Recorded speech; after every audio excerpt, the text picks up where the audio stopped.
I'm Dr. Max Gomez at the Fifth International Vatican Conference, and I am pleased to be joined today by Dr. Walter Ricciardi, who's joining us from Italy, correct? Correct. Well, welcome. So, Dr. Ricciardi, let's start with a little broader question here. Many of the scientific conferences that I'm sure you attend, and we all do, tend to be pretty narrowly focused on a disease, on an organ, a specific issue. What do you feel is the value of this kind of a broad-based Vatican conference? I think is very important because, of course, it's important to have technical information, professional update, but now we are facing an epochal change and we cannot face this change only with specific information. We must have a broader vision. We have to work together. We have to go beyond boundaries between discipline and professions. And that's the only way that we can face a good future. So true, so true. Now, you have, I think, a pretty unique perspective for COVID-19 because being in Italy, of course. What lessons have you learned during this pandemic in Italy, and what are the chances that we can make those lessons stick? We learned a lot of lessons because we were the first country struck outside of China, and we had to take a very difficult decision in a shorter time. So locking down a whole country for 2 months, 60 million people at home, was really a difficult choice. But with this choice, we saved thousands and thousands of lives.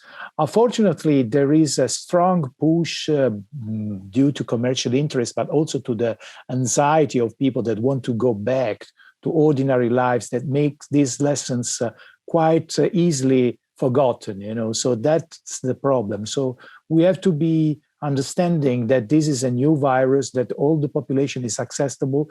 If we don't stop it and with the rationality and with correct scientific measures, this is going to last for years.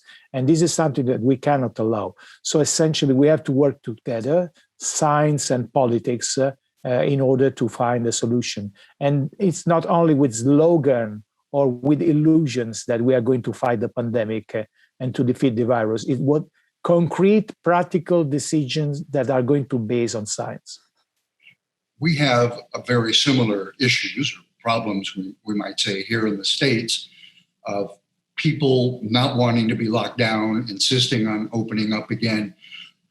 Do you have a way that you think we can try to reach folks to help them understand the importance and why we did these lockdowns and why sometimes they may be necessary to control the virus?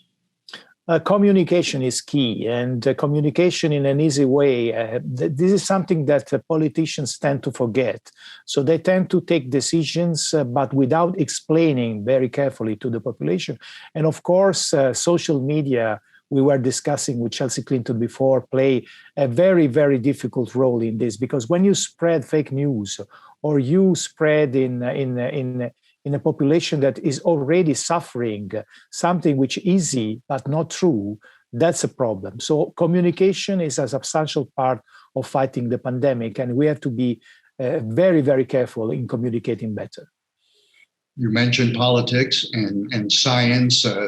They don't often play well in the same sandbox, as we say. How do we get this collaboration to work between politics and science? How important is that?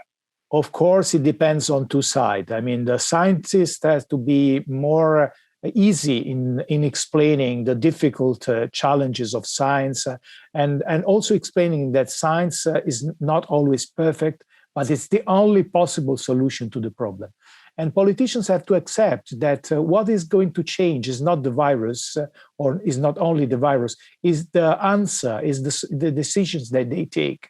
Because actually we have countries where life now is ordinary, is normal, and countries which are struggling with thousands of deaths and casualties. And the difference is only the decisions that politicians took. So we have to work together, but this needs some that is essentially done by two sides, not only by one side.